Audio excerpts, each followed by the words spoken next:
Coming back's great, especially since I had ties. I knew the young offensive linemen and got to spend a lot of time with the older offensive linemen. I knew what kind of kids they were, and working with Coach Levine made it an exciting opportunity.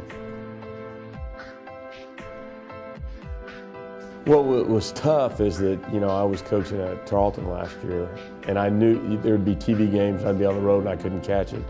And I knew, how good they were playing and how good the rest of the guys were playing, and I just, I wanted to at least watch and be more of a part than I was. And then as soon as the season was over, when this all happened, I was excited for those guys.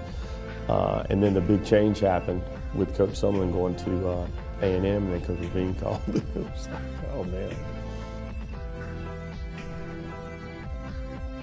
What separates my philosophy from a lot of the offensive line coaches is that I have called plays, and I understand what the pocket means for the quarterback, and I understand that if the quarterback, interceptions have a lot to do with the offensive line as well. People understand when the quarterback's getting pressured, then they start forcing things, starting to make things happen. My job is to make him be as comfortable back there as possible. And then the other thing is help Coach Nesbitt, to the best of my ability, handling the offensive line so he doesn't have to worry about it.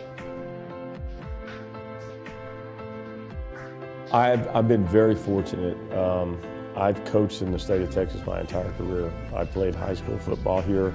A lot of the coaches, because that's what I've done for the last 15 years, a lot of the coaches are kind of my best friends throughout.